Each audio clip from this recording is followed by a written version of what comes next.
বিশ্ব ইজতেমাকে ঘিরে নিরাপত্তা ব্যবস্থা আগের তুলনায় সুদৃঢ় করা হয়েছে বলে জানিয়েছেন পুলিশের মহাপরিদর্শক বাহারুল আলম।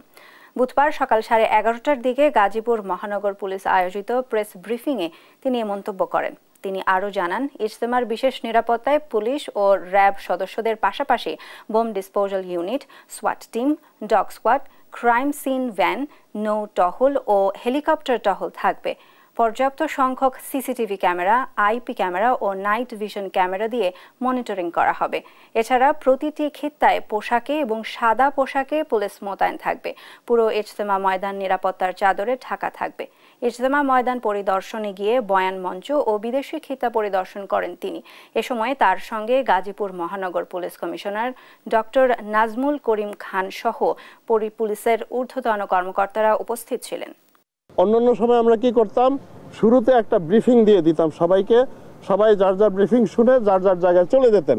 এবার কিন্তু ব্রিফিং দিয়ে আমরা শেষ করিনি, আমরা আবার এই যে একটা প্রিন্টেড বুকও তাদের হাতে দিয়ে দিচ্ছি, সো দ্যাট তারা নিজেদের অংশটা বুঝেন, আবার পুরো দি হোল পিকচার একটা হোলিস্টিক ধারণা যেন প্রত্যেকের মাথায় থাকে। এতে আমার মনে হয় in case of any sort of untoward incident আমাদের পুরো নিরাপত্তা ব্যবস্থাটা will act in one body, সবাই একই সাথে রিঅ্যাক্ট করতে পারবে।